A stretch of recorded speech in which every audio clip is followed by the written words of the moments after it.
Right, so short one today, we're going to be doing a bit of speculation on 3.4 and what we might expect to see going in.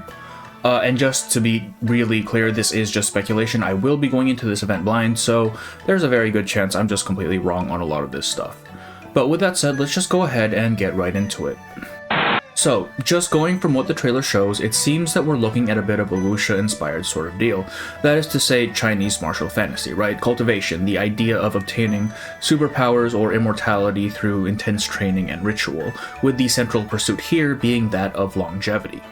Our cast of characters includes Paper Heron, who seems to be the master who has attained some form of transcendence, this apparent leader who is seeking immortality, Chung Hu Wong, who seems to be playing the role of the small-town cop getting wrapped up in some insane supernatural garbage, and Reed, who seems to be playing more of a minor role of the story's narrator. Now, Paper Heron seems to be more of a mentor figure in this story, as one of her lines in the trailer warns about the downsides of a long life, and to this end, we might have another situation like Eternity's, where being a permanent fixture in the world eventually leads to loneliness and an inability to connect with others on a deeper level.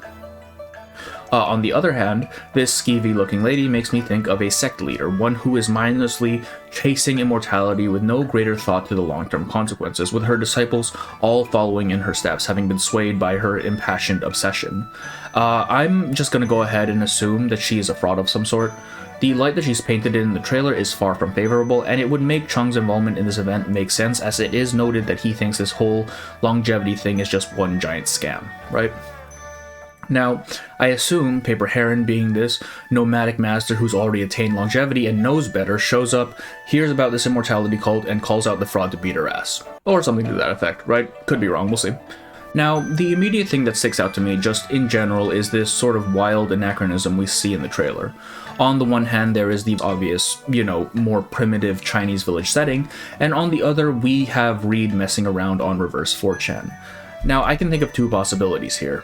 Either the village is just a particularly secluded region in the present day, and the Reed and Paper Heron halves of the stories take place concurrently despite the difference in setting, or, and I find this a lot more interesting, Reed plays more the role of an investigator researching this idea of longevity, with the Paper Heron sections being more of a flashback sort of deal, the entire story essentially being told in hindsight across a chasm between two separate time periods. I imagine then, if we're going to be going with this sort of split timeline idea, that Heron herself could be the sort of connecting thread between past and present, with her anchors to mortal life in both eras sharing the particular trait of chasing longevity as well as being symbolic of a more limited lifespan. The younger girl from the trailer takes her namesake from the mayfly, an insect family that, though variable across its members, is characterized by an exceptionally short life cycle, with some species' adult form living for a day while others only for a few minutes. Similarly, it seems that the character Mayfly is just as short-lived, as her appearance in the trailer features her lamenting the fact that she won't even live to see the change in seasons. This, coupled with, the overall vibe of the patch, makes me think that she's probably going to be the most ardent seeker of transcendence, chasing it in order to fix either a naturally short lifespan or cure whatever it is that is ailing her. Additionally, given Paper Heron's warning on the downsides of longevity, as well as the trailer's description reading, "If we cannot reach the next spring, should one pause and take in the moment as it is, or spend their lifetime searching for a way through," which seems to address the core of Mayfly's plight, I think she is most probably going to die. My guess is her role in the story is going to be about learning to accept life for what it is, living what you have to the fullest, and eventually accepting her shorter lifespan instead of chasing something that may be out of her grasp. Which, considering how close she and Paper Heron seems, probably plays into that whole longevity is a curse thing even more. And on the other side of things, we have Reed, who is also seeking the secrets of longevity, albeit for a research article. Additionally, though Reed is more of a blanket term, the plants it covers tend to be perennials, which have a relatively short lifespan of about 3 years. So again, we have this idea of those who have not obsessively pursuing those who have, heedless of consequences. Now, going back to the Mayfly thing for a little bit, I do wonder if the name isn't necessarily just a name. We see in the trailer and posters a number of people with distinctly animal features, which, despite all of its weirdness, is a surprisingly rare occurrence in Reverse 1999, right? Most of our cast is either strictly humanoid, an object, or just a straight-up animal. Barbara, Jessica, Nautica, and Nick Bottom don't really count since they're all either science experiments or just cursed, right?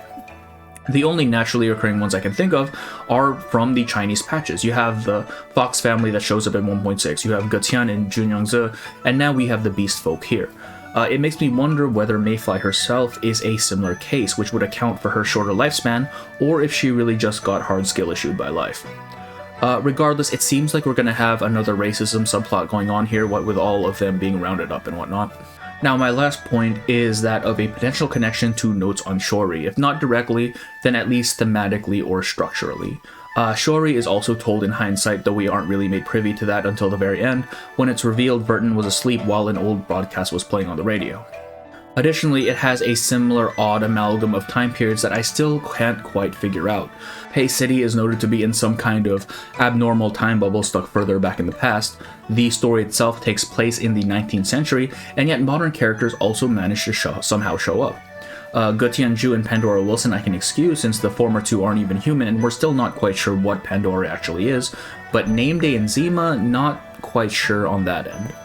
An Erd iteration also shows up, and the event is mentioned in passing in Showdown in Chinatown, which means it needs to have happened after 1999, but we haven't yet had a storm take us to the 19th century, so what gives? I honestly have no earthly idea, but maybe 3.4 will shed some light on it, since it has that similar concept of a story that stretches through time. But that'll be it. Like I said, this one is definitely shorter.